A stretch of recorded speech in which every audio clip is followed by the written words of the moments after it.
আজকে সকালবেলা না এই শাকটাই ভাজা করব। তো হ্যালো এভরিওয়ান, আমি বৈশাখী বলছি। আমার আর একটি মিনি ব্লগে তোমাদের অনেক অনেক স্বাগত জানাই। এই শাকটা কে কে চেনো, কি কি নামে ডাকো অবশ্যই কমেন্টে জানিও। আমরা তো একে শুশনি শাক বলে ডাকি। এই শাকটা খেলে নাকি ঘুম হয়, যাদের ঘুম কম হয় বা ঘুম হয় না, এই শাক খেলে নাকি ঘুম হয় শুনেছি। তো যাই হোক, এটা আমাদের বাজার থেকেই এসেছে শাক, আমার হাজবেন্ড নিয়ে এসেছিল। আমি এখন সকালবেলা ভাজা করছি লঙ্কা পেঁয়াজ দিয়ে, আর একটু লবণ দিয়ে দিলাম তার উপরে, নেড়ে চেড়ে ঢাকনা দিয়ে রেখে দেবো কিছুক্ষণ। সেদ্ধ হলেই একটু গোটা জিরে দিয়ে শাকটা নেড়ে চেড়ে আমি ভেজে নেব, তার সাথে ডাল করব।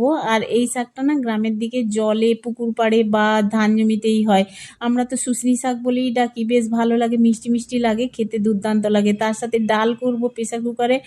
ডাল ধুয়ে দিয়ে দিলাম, লবণ দিয়ে সিটি মেরে নেব, তারপরে ফোড়নে দেবো। আর সকালবেলা কিছু জামা কাপড় আমি বের করে রেখেছিলাম, বালিশের কভার, বেডশিট, রেগুলার জামা কাপড়, এগুলো সার্ফের জলে ডুবিয়ে নিয়েছি, কিছু সাবান দিয়েছি, ধুয়ে নেবো এখন।